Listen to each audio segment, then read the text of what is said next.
The story they don't want you to hear. Imagine being successful, respected, and law-abiding, only to be ripped from your life, thrown in a filthy cell, and framed for a crime you didn't commit. What if the system wasn't built to protect you, but to destroy you for profit? This is the story of Malcolm Hayes, a man who dared to fight back against a corrupt machine designed to bury him alive. But will justice prevail, or will the system win again? Watch until the end. You won't believe what happens next. Subscribe, turn on notifications, and join the fight for truth. Malcolm Hayes had spent the last decade proving that a black man could succeed in a world designed to see him fail. He wasn't just wealthy, he was a self-made powerhouse. Tonight, he was driving home from the biggest business deal of his career, a multi-million-dollar contract that would secure his company's future. The champagne toast from earlier still lingered on his lips, and his favorite jazz playlist hummed softly from the speakers of his black Audi A8. The world was his, or so he thought.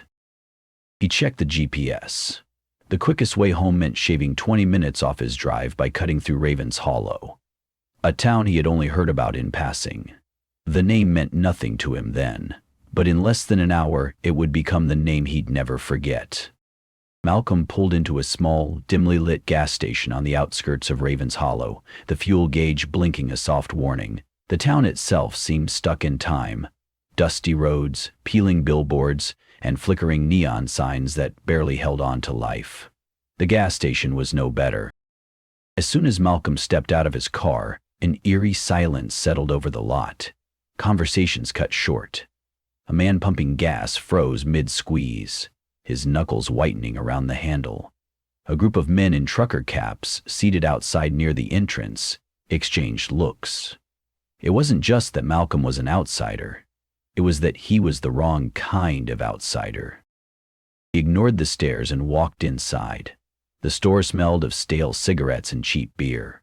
A lone cashier, a thin, pale young man with a greasy ponytail, stood behind the counter.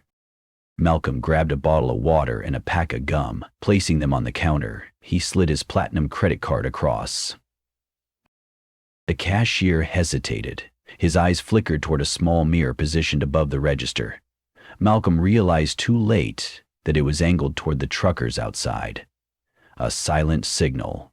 Warning received. The machine beeped, but the cashier didn't move. His hands hovered over the buttons.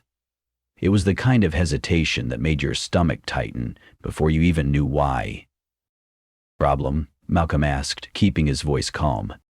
The cashier blinked, shaking his head. "Nah, just slow tonight." He pushed the card back, the receipt curled in his fingers.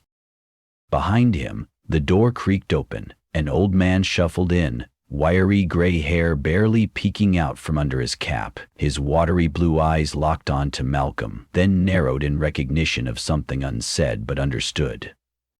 "Poor bastard," the old man muttered under his breath. His voice was just loud enough for Malcolm to hear. "He's marked now." Marked. A chill ran down Malcolm's spine. He grabbed his receipt and walked out, feeling the weight of unseen eyes trailing his every move. As he climbed into his car, he noticed something in the rearview mirror. One of the truckers, whispering to another, nodding in his direction. The road stretched before him, dark and endless, the two-lane highway barely illuminated by the occasional street lamp. The gas station faded in the distance, but the unease didn't.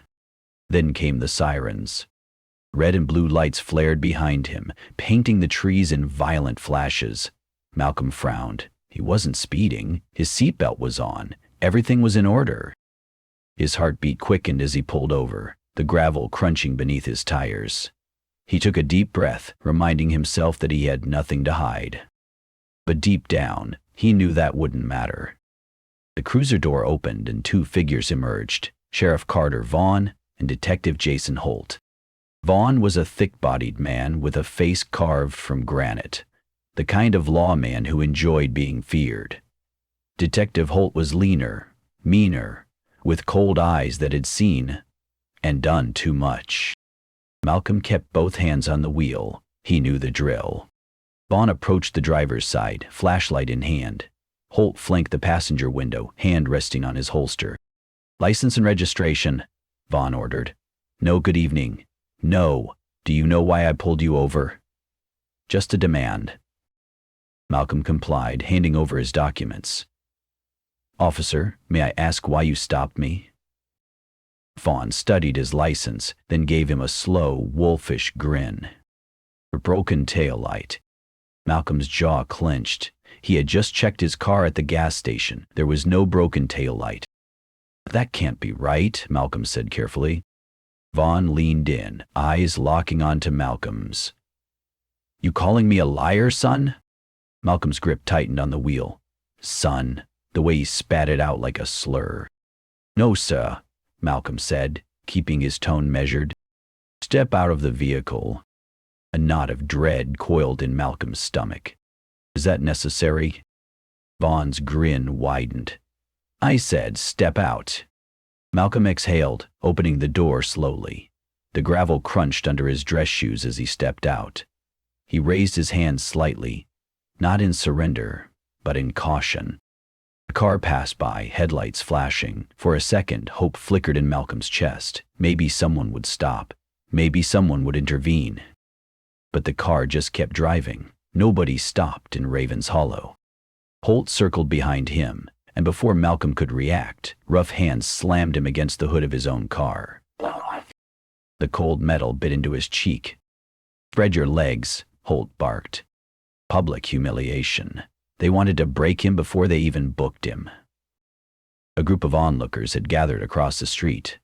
Men from the gas station, watching with amused curiosity. Holt's hands roamed over Malcolm's pockets, searching, lingering too long, pressing too hard.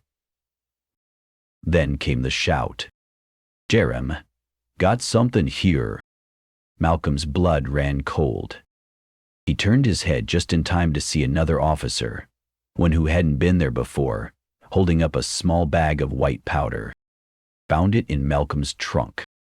Except Malcolm had never seen it before in his life. Silence hung in the air, then a low whistle from one of the onlookers. "Well, well," Vaughn murmured, shaking his head in mock disappointment. "Guess you ain't so innocent after all." Malcolm's pulse roared in his ears. "That's not mine." Holt laughed. "They all say that." A fourth officer, younger, barely out of his 20s, shifted uncomfortably. He leaned toward Holt. "Another one for the quota," the officer whispered. Malcolm heard it. They all heard it. His hands curled into fists. "I want my lawyer." Vaughn and Holt exchanged a look. Then they laughed. A deep, belly-aching laugh like Malcolm had just told the funniest joke they'd ever heard. "Oh, you'll get one," Vaughn sneered, "after you spend a few nights with the boys downtown." Before Malcolm could speak, his face hit the pavement. The last thing he saw before the world blurred into pain was the old man from the gas station, standing at the corner, watching, shaking his head, like he had seen this happen before, like he knew how it always ended. Malcolm's face slammed into the pavement, the taste of blood thick on his tongue. His head spun, his ribs ached, and above him the sound of laughter echoed like a cruel chorus. Sheriff Vaughn and Detective Holt stood over him, their boots inches from his face. "Welcome to Raven's Hollow," Holt sneered. The next few minutes blurred together. His wrists were wrenched behind his back, the sharp bite of cold metal cuffs cutting into his skin. They dragged him like a trophy to the squad car, shoving him into the back seat with such force that his shoulder cracked against the door. Malcolm bit back a groan. He wouldn't give them the satisfaction. As the cruiser pulled away, he caught one last glimpse of his car sitting abandoned on the roadside. Doors flung open, trunk ransacked. On the side of his car, the door opened, trunk ransacked, the last piece of his freedom left behind. Malcolm had seen jail cells before, on TV, in the news. He'd never imagined he'd be in one. The moment they dragged him inside the station, the stench hit him. A vile mix of sweat, urine, and filth. Processing took all of 5 minutes. No rights were read, no paperwork was given. They ripped off his belt and shoes, took his watch, and stripped him of everything but his dignity. And even that they tried to take. Then, the cell. The metal bars clanked shut behind him, sealing him in a concrete box of suffering. The floor was stained with something dark. The toilet in the corner overflowed with waste. And then, the worst part. He wasn't alone. A man lay on the floor in the corner, black, early 30s, face swollen beyond recognition. His lip was split, one eye completely shut from swelling, blood crusted around his nose. He wasn't moving. Malcolm crouched down, checking for a pulse. Faint. He was alive, but barely. The man stirred, forcing his swollen eyes open. He saw Malcolm and let out a dry, wheezing chuckle. "New meat," he rasped. Malcolm stiffened. "Who did this to you?" The man gave him a look, one that answered everything. "Everyone." "They get you yet?" he asked. Malcolm frowned. "Get me for what?" The man smiled. "Or tried to. You'll find out." They came for him in the middle of the night. The bars screeched open, and before Malcolm could react, hands seized him, rough, bruising. They hauled him into a dimly lit room. A metal chair sat in the center, bolted to the floor. They shoved him down. Sheriff Vaughn leaned against the wall, arms crossed.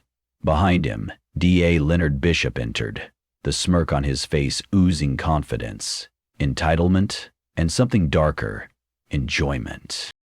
He dropped a thick file onto the table, flipping it open. Malcolm's name, picture, and fabricated criminal history stared back at him. "Mr. Hayes," Bishop said, dragging out the syllables like he was savoring them. "You're in a world of trouble." Malcolm said nothing. Bishop leaned in, eyes glinting. "Here's the deal. You sign this confession, and I make sure you don't spend the rest of your natural life in a concrete coffin." Malcolm's jaw clenched. "I'm not signing a damn thing." Bishop sighed, like a teacher tired of an unruly student. He nodded at Holt. The first punch came out of nowhere. Malcolm's head snapped sideways, pain blooming in his jaw. "I think you misunderstood," Bishop said. "This isn't a negotiation." Malcolm spit blood onto the floor. He met Bishop's gaze, unflinching. "Then let me be clear. I didn't do anything, and I sure as hell won't sign a fake confession." Bishop smiled. "Then I guess you'll spend 20 years rotting in my town's prison." He tapped the folder. "You see, we have evidence. A concerned citizen saw you dealing drugs outside that gas station, and these..." He held up grainy, doctored photos of a trunk filled with drugs. "These tell me you're a trafficker." Malcolm's stomach turned. "You're lying." Bishop just grinned. Vaughn chuckled. "You think anyone's going to believe you over us?" Holt circled behind Malcolm like a predator. "I know your type," he whispered in his ear. "Think you're better than the rest. Got a fancy car, nice suit, money, but you're still just another boy who don't know his place." Malcolm's fingers dug into his palms. He could feel the weight of centuries pressing down on him. Vaughn stepped forward, gripping Malcolm's shoulder. "I'll give you one last chance." Malcolm held his gaze. "Go to hell." A nod to Holt. The next punch sent him sprawling onto the floor. Then came the kicks, the fists, the searing pain of brutality at its most raw.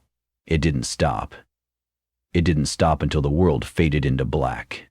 Hundreds of miles away, Isaiah King sat in his Washington, D.C. office, staring at his phone. No response. His brother always answered.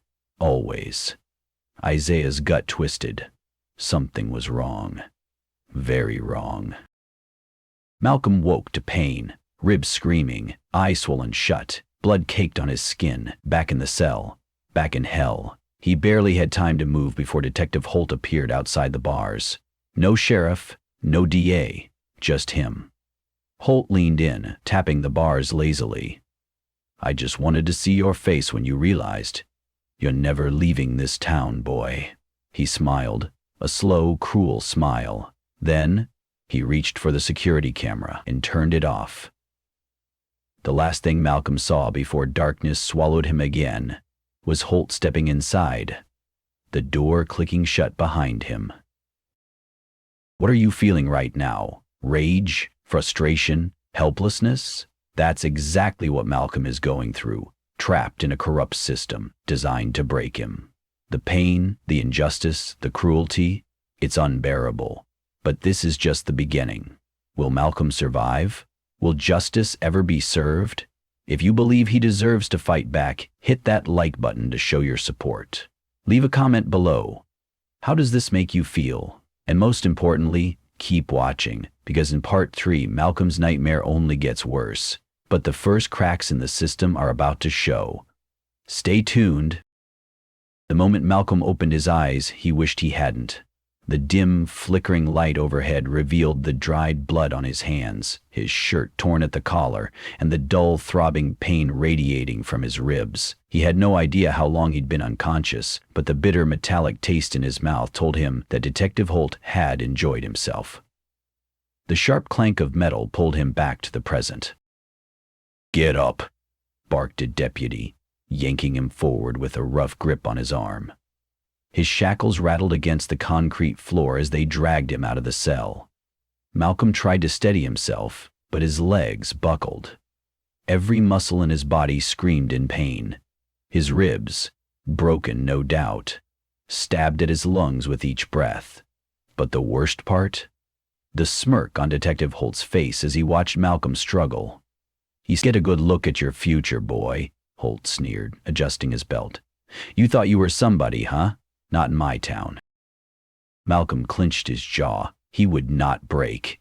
Not in front of them. They marched him down a dimly lit corridor, every step dragging him deeper into the nightmare. The stench of sweat, mold, and desperation hung in the air, soaking into the very walls of Raven's Hollow.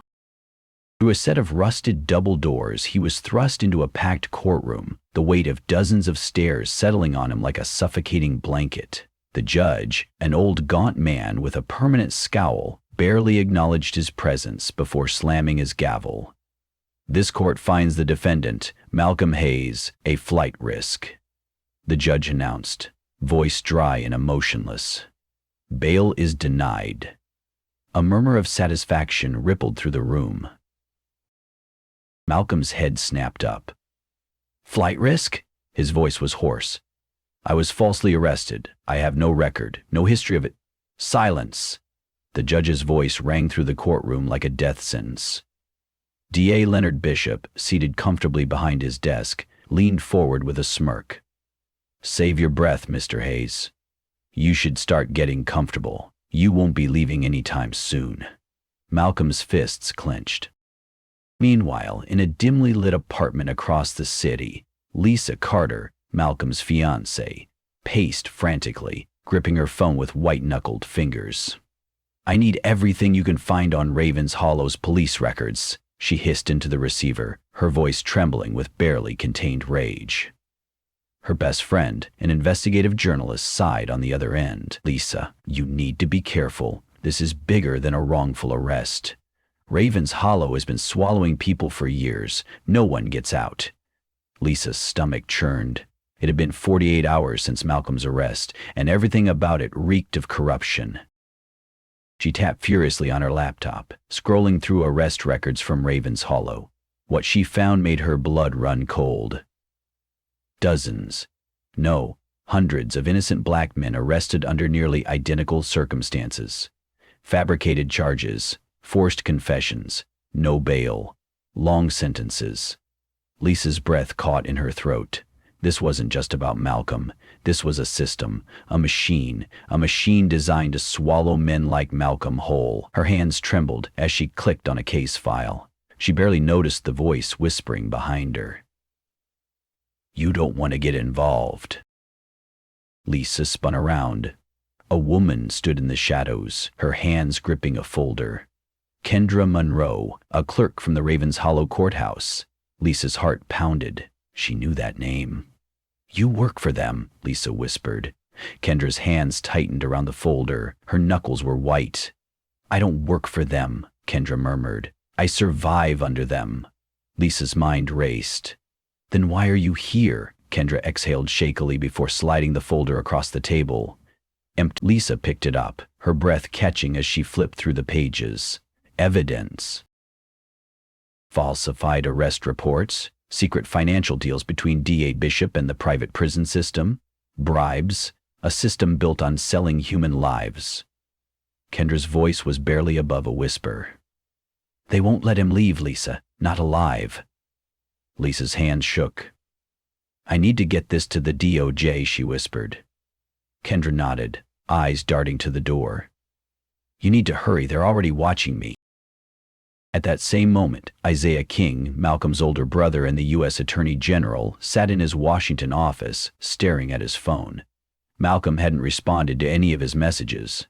A sinking feeling settled in his gut. Something was wrong. A knock at his door. One of his top federal agents stepped inside, holding a folder. Sir, we have a problem. Isaiah snatched the folder and flipped it open. A single word sent his pulse skyrocketing. Ravens Hollow. Isaiah's jaw clenched as he read through the report. Corruption. A decades-old system of racial profiling, wrongful arrests, and private prison kickbacks, and now his brother was in the middle of it. Isaiah's hand curled into a fist. Mobilize a team, he ordered. We're going to war. Back in Ravens Hollow, Malcolm was dragged through a set of heavy iron doors, the foul stench of sweat and rot hitting him like a wall. The prison block was hell on earth. The guards tossed him into a dimly lit cell filled with broken men, their eyes hollowed out by years of abuse. A massive inmate, his face lined with scars, stared at Malcolm with dead eyes. New fish, the man muttered. You won't last a week, Malcolm swallowed hard. A smaller man, his lips swollen and bleeding, leaned against the wall. His name was Terrence. You pissed off the wrong town, Terrence whispered. No one leaves here. Malcolm refused to believe that. He wouldn't die here. But as he looked around, he realized the truth. Every man in this prison was supposed to be forgotten. The rage, the helplessness, the injustice. It burned inside him like an inferno. He wasn't just fighting for himself anymore. He was fighting for every soul that Ravens Hollow had swallowed, and he would find a way to break the machine, no matter the cost. What do you feel right now? Does Malcolm stand a chance against this corrupt system? Let us know in the comments. Hit like if you believe Malcolm deserves justice, and stay tuned for Part 4, where Isaiah King makes his first move. The moment Isaiah King declared war on Ravens Hollow, the entire system shook with panic. From his office in Washington, D.C., Isaiah sat behind his massive oak desk, his jaw locked, his eyes burning with fury. The walls of his office were lined with awards and degrees, but none of that mattered now. His brother's life was in danger. His team stood before him, elite DOJ agents, federal prosecutors, and cyber investigators. We move now, Isaiah ordered, his voice cutting through the room like a blade. The team scrambled into action. Warrants were drafted. Orders were issued. Every corrupt official in Ravens Hollow was about to feel the weight of the federal government breathing down their necks. Bring me everything on Ravens Hollow, Isaiah commanded. I want every arrest record, every conviction, every private prison deal. And find Malcolm. But deep in the shadows of Ravens Hollow, Sheriff Vaughn already knew the storm was coming. Inside the Ravens Hollow Sheriff's Department, chaos erupted. Sheriff Carter Vaughn slammed his fist onto his desk, sending papers flying. His face was red with rage. The U.S. Attorney General, are you telling me the damn feds are coming? He barked at Detective Holt, who stood rigid and pale before him. Holt swallowed hard. They're mobilizing as we speak. Vaughn paced furiously, his boots clunking against the wooden floor. We need to clean this up now, Vaughn snarled. Burn everything. Every fake arrest record, every falsified confession, every financial trail. Make it all disappear before they get here. But what about Malcolm? Holt asked, his voice uneasy. Vaughn's eyes darkened with something sinister. He's not getting out of that prison alive. Holt hesitated. Even he, who had planted evidence and beaten confessions out of innocent men, felt a chill crawl down his spine. Vaughn leaned in, voice a dangerous whisper. I want Hayes dead before the feds step foot in this town. Understood? Holt nodded stiffly, but the tightness in his chest felt like a noose tightening around his throat. He turned and hurried out, his hand shaking as he pulled out his phone. Inside Ravens Hollow Correctional Facility, the hit was already in motion. Inside the cold, rotting walls of the prison, Malcolm Hayes sat on the edge of his metal cot, his mind racing. Something was wrong, he could feel it in his bones. The guards had been too quiet, their smirks too confident, and the inmates, most of whom had been beaten into submission by the system, were avoiding his gaze. Then the doors slammed open. A group of prisoners stepped inside, their faces shadowed by the dim, flickering light. Malcolm's heart pounded in his chest as he recognized the worst of them. Inmates who had been bought and paid for by the guards. The biggest of them, a man with cold, dead eyes and scars across his face, grinned. "Warden says it's time for you to disappear," he said. His voice was low, almost amused. Malcolm shot to his feet. His survival instincts kicked in, but he was outnumbered 5-1. They rushed him, fists collided, bodies slammed against the concrete floor. Malcolm fought like hell, landing blows where he could, but he was still weak, bruised, broken from the beatings. A sharp blade flashed in the air, and just as it was about to strike, a blur of motion crashed into Malcolm, shoving him out of the way. The knife sank deep. Malcolm turned, horrified. Marcus, the only inmate who had ever spoken to him with kindness, the man who had whispered warnings in the dark. Now Marcus stood frozen, a blade buried in his stomach. His body sagged. Blood poured from his wound, staining the cold floor. Malcolm lunged, catching him before he hit the ground. "No, no." Malcolm's voice cracked with grief. Marcus looked up at him, eyes glassy. "Don't let them win," he whispered. Then he was gone. Malcolm's chest tightened with agony. The world blurred. His rage became a wildfire. With everything in him, he fought back, swinging, kicking, clawing his way through the attackers. Alarms blared overhead. Guards stormed in. Malcolm was yanked away, his mind burning with grief and fury. As they dragged him from the cell, his fists clenched, his heart a storm of rage. Marcus had died saving him, and Malcolm would make every last one of them pay. In Washington, Isaiah's team was ready. The final piece of evidence had been uncovered. Documents proving that Sheriff Vaughn and DA Bishop were funneling innocent black men into the private prison system for profit. It was time. Isaiah slammed his phone down and turned to his elite SWAT team. "Move in, now." Helicopters whipped through the sky, speeding toward Ravens Hollow. On the ground, armored federal vehicles rolled in, breaking through the town's silent streets. The people of Ravens Hollow watched in shock as the entire federal government came knocking. And inside the prison, everything erupted into chaos. Malcolm was dragged into a dark hallway. He knew what this was, an execution. Holt stood before him, his gun cocked, his expression grim. "You should have just signed the confession," Holt muttered. Malcolm stared at him, unafraid. "You can kill me," he said, voice hoarse but unwavering. "But you can't stop what's coming." Holt hesitated.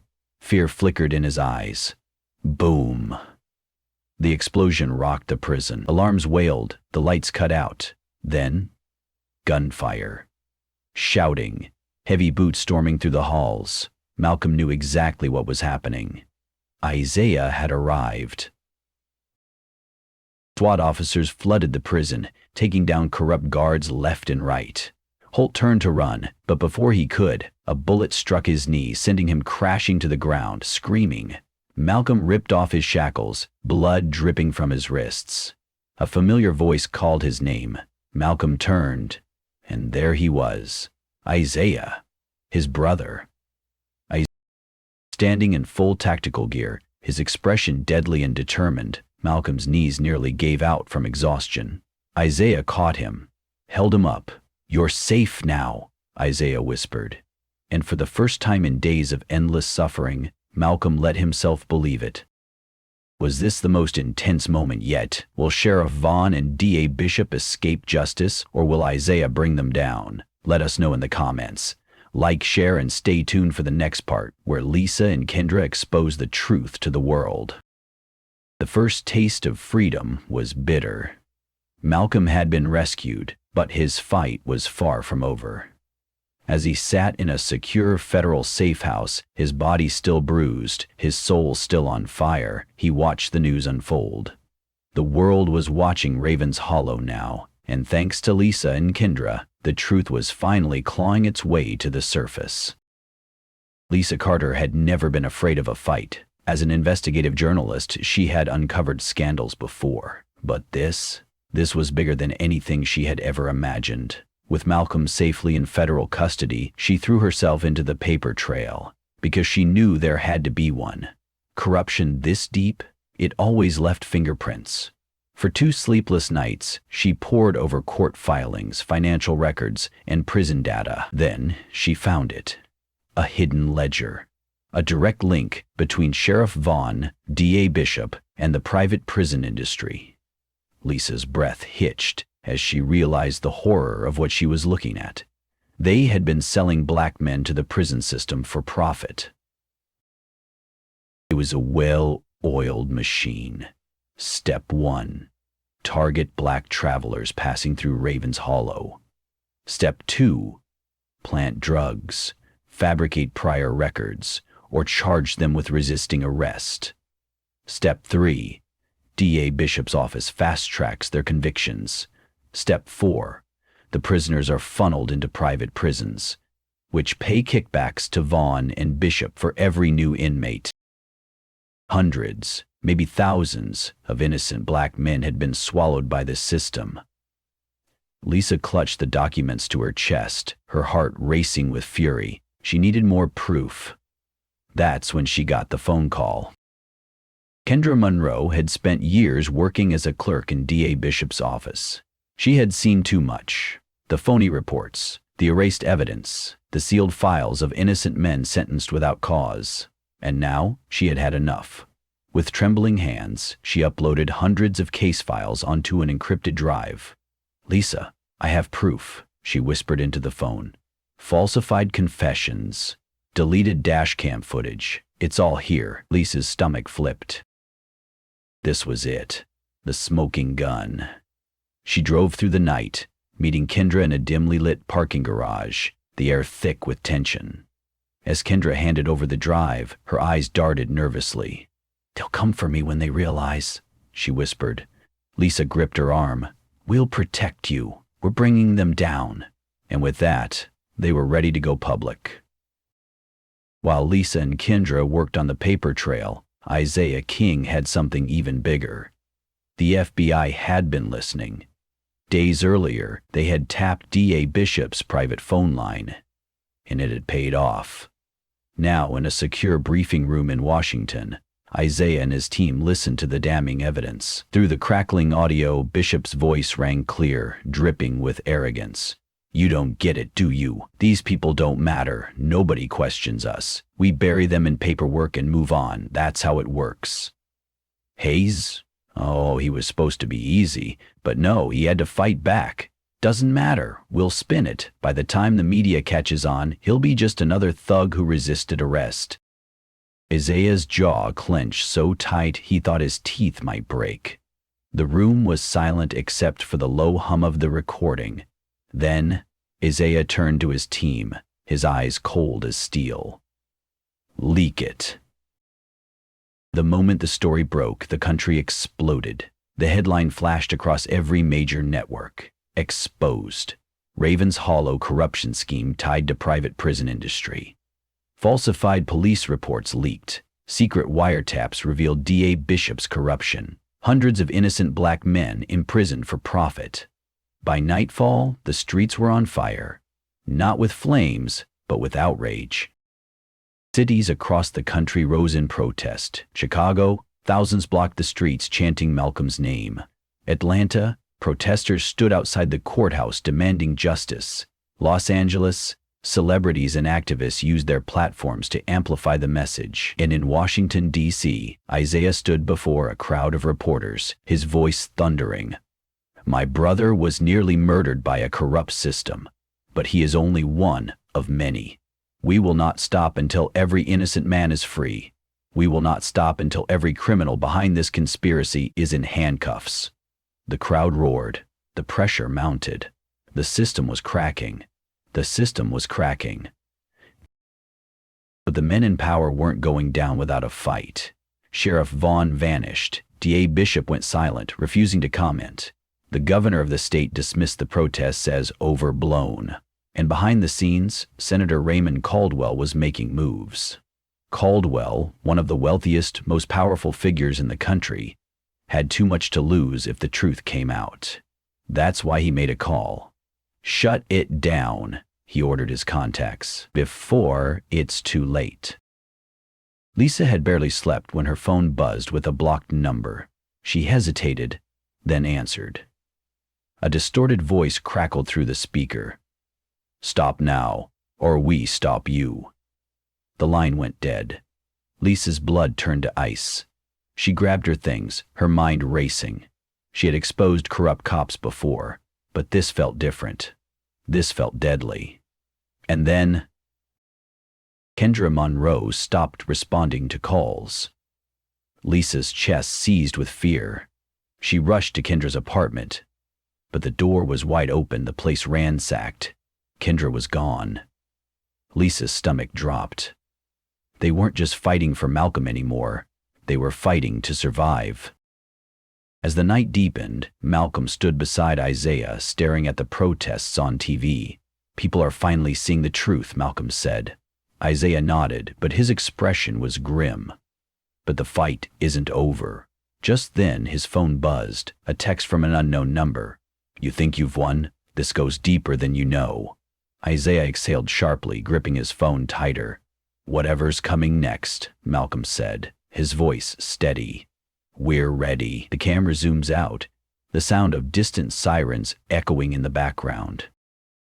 "What are you feeling right now?" "The weight of injustice is unbearable. The corruption is deeper than anyone imagined, and the fight is far from over." Malcolm barely made it out alive, but the system is striking back with full force. Will Lisa survive? Will Kendra be found? The battle for justice has only just begun. Drop a comment below. Do you think Malcolm and Isaiah can win? Show your support by liking this video, sharing it, and subscribing for the next explosive chapter.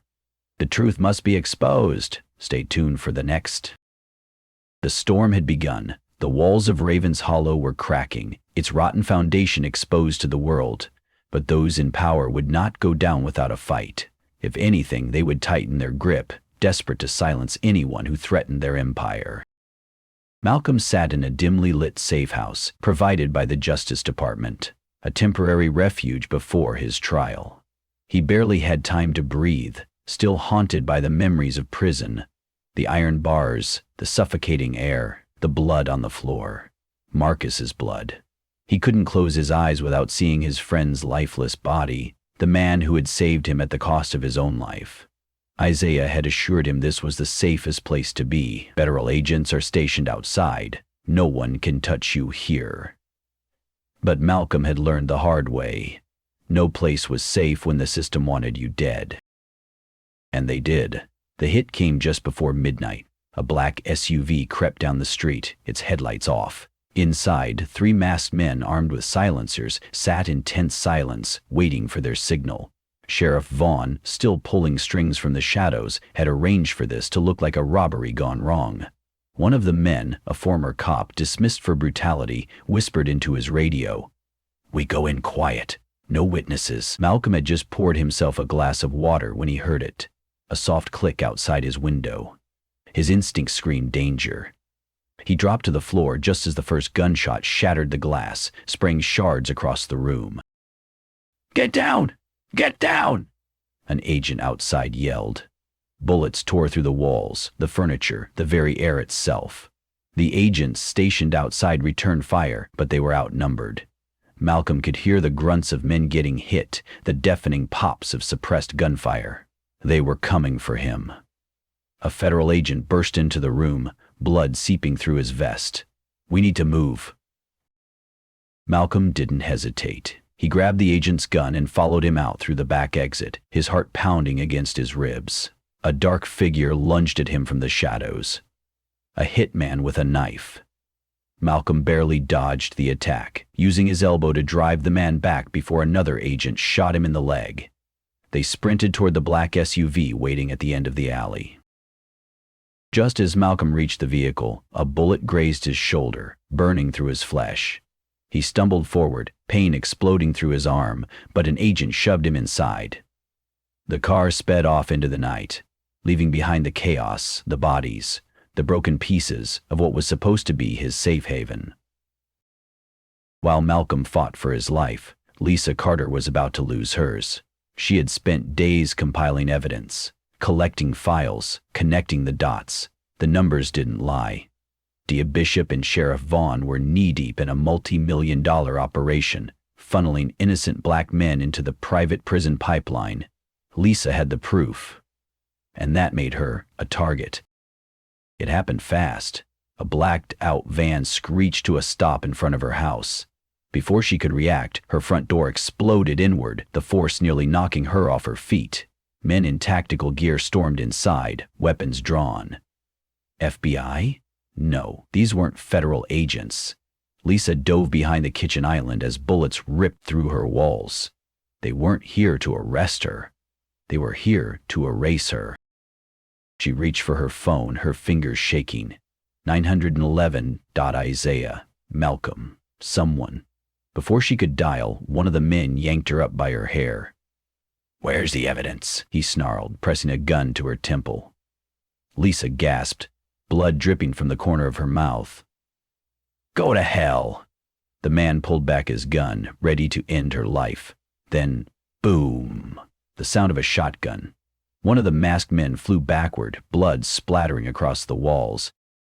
Lisa collapsed as Isaiah's federal agents stormed in, their rifles flashing in the dim light. The hit squad panicked, returning fire, but they were no match. Within seconds, the surviving gunmen surrendered. Their mission failed. Isaiah rushed to Lisa, his eyes dark with fury. "Are you hurt?" Lisa wiped the blood from her lip, shaking her head. "They wanted the files," Isaiah nodded grimly. "And they won't stop, not until we burn them down first." Somewhere in Raven's Hollow, Kendra Monroe was running for her life. She had seen what happened to whistleblowers before, the mysterious suicides, the fatal accidents. But she had something they didn't. Proof. Kendra had secretly downloaded hundreds of falsified police reports, fake convictions, fabricated confessions, all signed off by DA Bishop. If she could get this to Isaiah, it would expose the entire operation. But they knew. They were coming. She had been hiding in a cheap motel, changing locations every few hours. But tonight, as she stepped out into the parking lot, she felt it. The heavy silence, the presence in the shadows. She turned. A black SUV idled at the end of the street. Her heart slammed against her ribs. "Run!" Before she could move, a gloved hand clamped over her mouth. A needle pricked her neck. Her world blurred. Darkness swallowed her whole.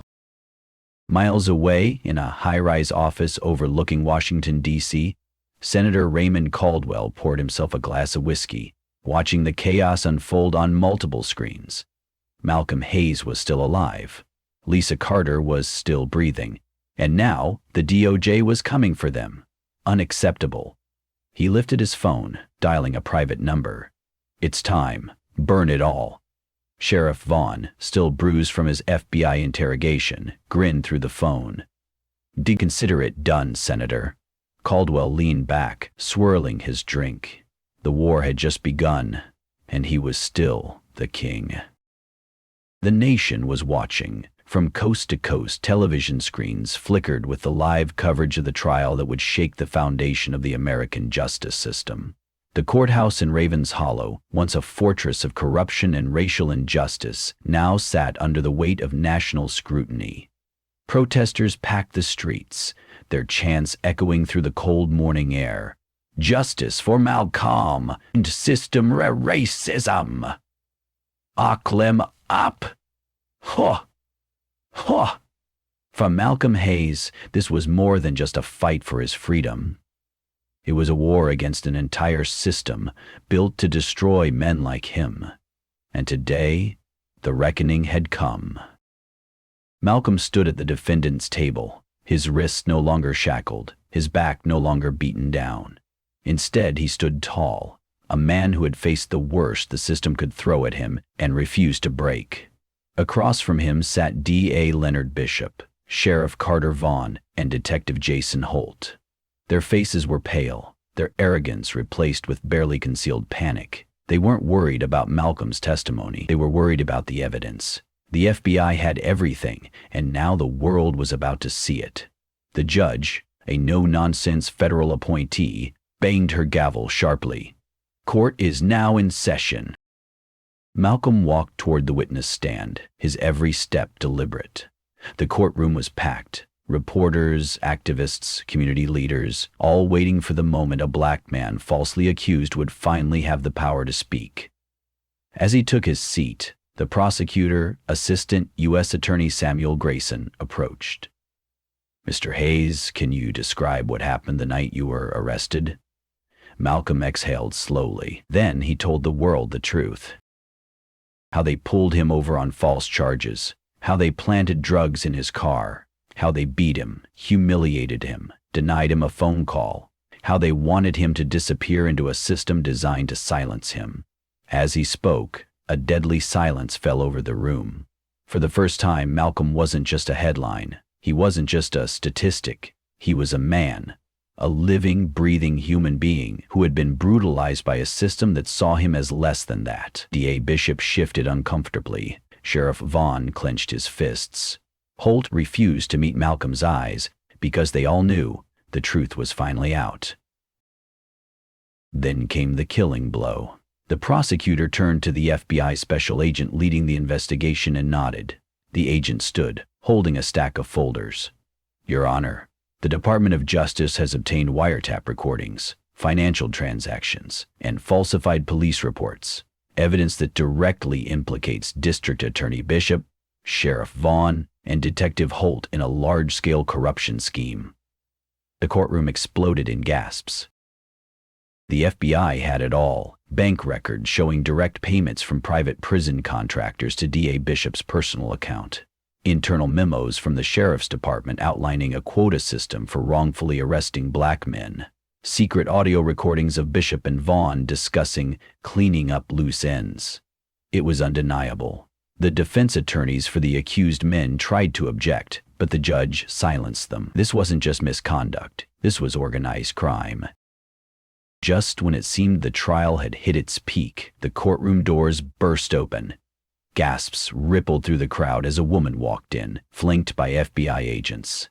Kendra Monroe, the woman who had vanished. The woman everyone believed was dead. The woman who had the final piece of evidence. Sheriff Vaughn's face drained of color.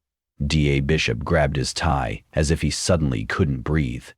"Your Honor," the prosecutor said, barely hiding his smirk, "we would like to introduce a key witness." Kendra walked to the stand, her hands shaking but her voice strong.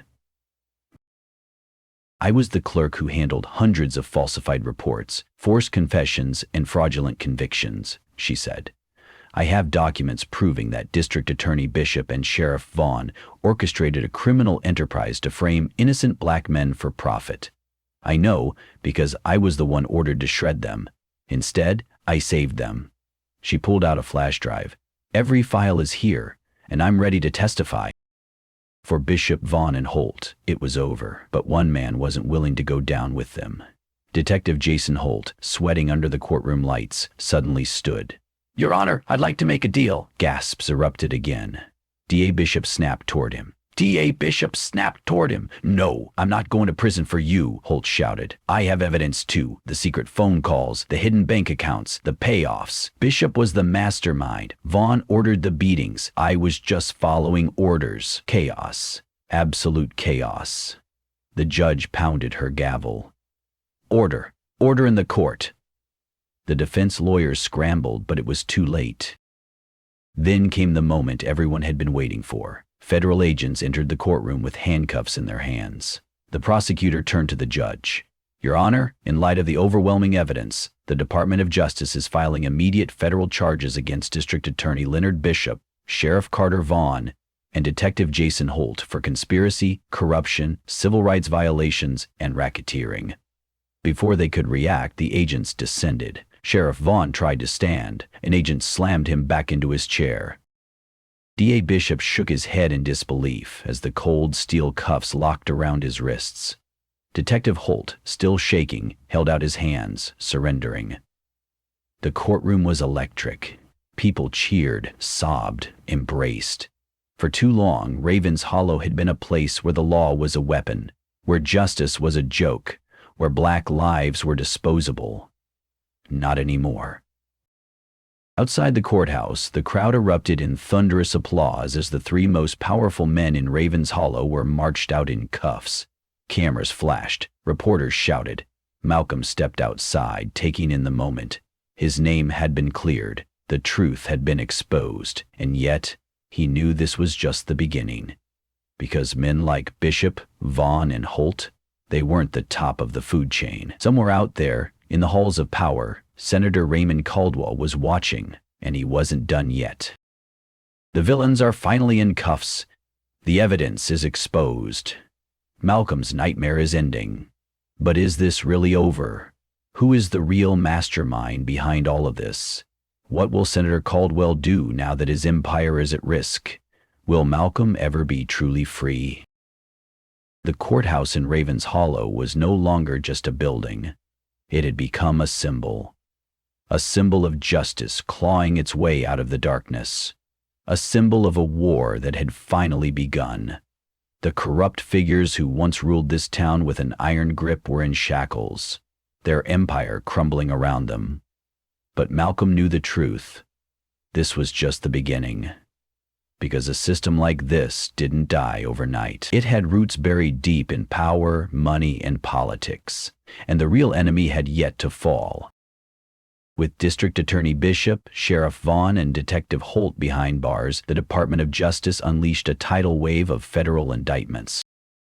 Mass arrests swept through the country. Over 100 law enforcement officials, prosecutors, and judges in multiple states were exposed for their roles in a nationwide scheme to incarcerate innocent black men for profit. The private prison industry, one of the biggest beneficiaries of this corruption, was suddenly under federal investigation. Corporate executives were dragged into courtrooms, their multi-million-dollar contracts used as evidence of systemic racial targeting. Secret bank accounts were uncovered, showing payments funneled from prison corporations directly into the pockets of prosecutors and judges. For years, they had treated black lives as currency. Now, the receipts were out. While the arrests sent shockwaves through the justice system, one man was watching from the shadows. Senator Raymond Caldwell, the architect, the mastermind, the board, the nameless, faceless elite who truly controlled this machine, had trusted him to keep their operation running. Now he was losing everything. From his penthouse office in Washington, Caldwell made a call. "Shred the files. Burn everything. We can't let this lead to us." His voice was calm, but his hands were shaking, because for the first time in his career, he was the one being hunted. After weeks behind bars, Malcolm Hayes stepped out of prison, not in chains, but as a free man. A crowd of thousands had gathered outside the federal courthouse. The second they saw him, they erupted into cheers. Lisa Carter, his fiancée, was the first to reach him. Tears streamed down her face as she pulled him into an embrace. "They couldn't break you," she whispered. Isaiah King, the U.S. Attorney General, walked up, his face unreadable, but as he gripped Malcolm's shoulder, his voice was clear. "We're just getting started." Reporters shoved microphones forward, cameras flashing. "Mr. Hayes, how does it feel to be free?" Malcolm exhaled sharply, his jaw tightening. "I was never free." The crowd fell silent. He looked directly into the cameras. "I was caged by a system that has done this to thousands of black men before me. Some never made it out. Some are still inside, waiting for justice that may never come." His voice hardened. "This isn't just about me. It's about dismantling the machine that put me here in the first place. And I promise you this, I won't stop until it's gone." The cheers grew deafening. But Malcolm's eyes remained cold, because he knew the fight was far from over. Back in Washington, Senator Caldwell was running out of time. The DOJ had issued a warrant for his arrest. His private jet was fueled and waiting at an undisclosed location. His plan was simple: disappear before they could take him down. But as he stepped out of his mansion, he froze. The street was lined with federal agents, dozens of them. And at the center of them all, Isaiah King. The two men locked eyes. Caldwell smirked. "You can't touch me, King." Isaiah stepped forward, his voice sharp. "You're under arrest for conspiracy, corruption, and human rights violations." Caldwell's smirk didn't waver. "You think this ends with me? You think locking me up will stop them?" Isaiah didn't blink. "We'll see." As the agents grabbed Caldwell's arms, he turned to the cameras broadcasting live. "You people think you've won?" He laughed. "You have no idea what's coming." Then for the first time his smirk faltered, because the cuffs snapped shut around his wrists. Live on television, before the entire world, the king of the system had fallen. Malcolm stood before a sea of protesters, journalists, and supporters, watching as the news broke. Senator Raymond Caldwell arrested in federal crackdown. Justice had been served. But Malcolm knew this was only the surface.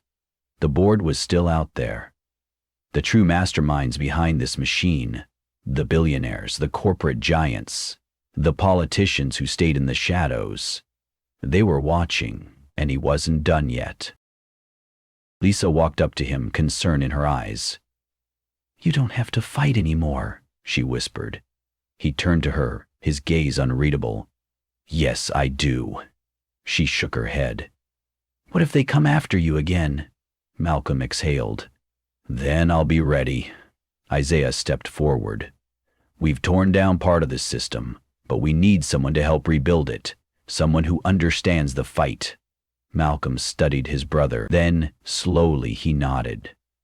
"Then let's burn the rest of it down." The battle for justice hadn't ended. It had just begun. And Malcolm Hayes? He wasn't just a survivor anymore. He was the man coming for them next. The story of Malcolm Hayes is not just a fictional narrative. It is a reflection of a real-world system that has, for centuries, operated on oppression, corruption, and injustice. What happened to him in Raven's Hollow is not an isolated event. It is a systemic crisis that has swallowed thousands, if not millions, of innocent lives. This is not just about one corrupt town, one wicked sheriff, or one powerful senator. This is about a machine that was built to dehumanize and destroy people of color for profit. But here's the truth. A system can only function if people allow it to. This story forces us to ask hard questions. How many Malcolm Hayeses exist today rotting in cells for crimes they didn't commit? How many innocent people have been railroaded by corrupt judges, dishonest prosecutors, and a rigged legal system? How many families have lost fathers, mothers, brothers, and sisters, not because they were guilty, but because they were targets? And most importantly, what are we doing to change it? Change begins with awareness. If you felt anger, frustration, and helplessness while watching this story unfold, that's because this is the daily reality for countless people in America and around the world. The justice system is supposed to protect the innocent, but for far too many it has become a weapon of oppression rather than a shield of fairness.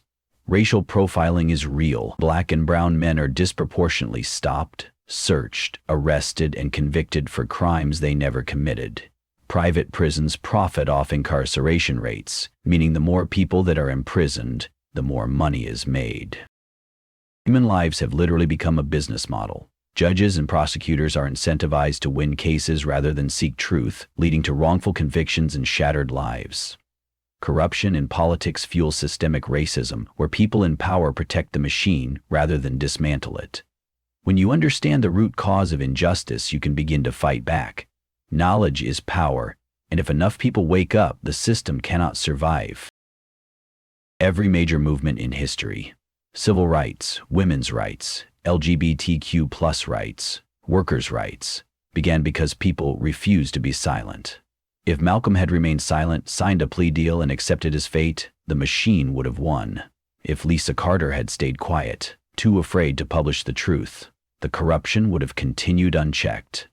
If Isaiah King had refused to use his power as U.S. Attorney General to fight back, Ravens Hollow would still be thriving in its wickedness.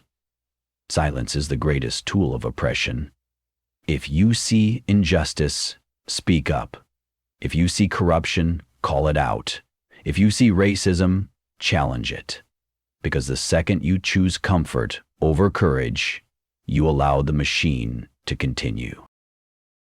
Corrupt people thrive in power when people refuse to vote. Every law, every policy, every system that allows this kind of corruption is created and upheld by elected officials. If you don't vote for judges, corrupt ones stay in power. If you don't vote for district attorneys, the ones who destroy lives for personal gain remain untouchable.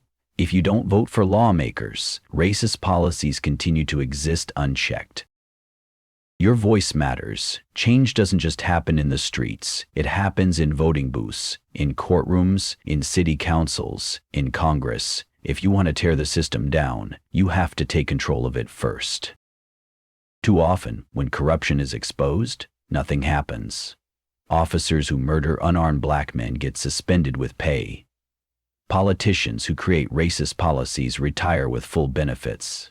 CEOs who exploit workers get golden parachutes. This only happens because we allow it.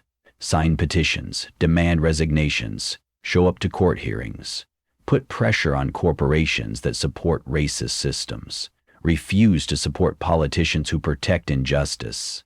The reason Senator Caldwell fell was because people refused to stop fighting. If you let corruption go unchecked, it will rise again. We don't just need to tear down a broken system, we need to build a better one. Advocate for police reform. Demand de-escalation training, body cameras, and independent investigations. Support organizations fighting for racial justice. Groups like the NAACP, ACLU, and Innocence Project work to free wrongfully convicted people. Mentor and uplift the next generation. Oppression survives when people feel hopeless. Show young people that they have power, value, and a future. Demand fair sentencing laws. End mandatory minimums that disproportionately harm Black and brown communities. Push for economic justice. Because the system doesn't just criminalize race, it criminalizes poverty.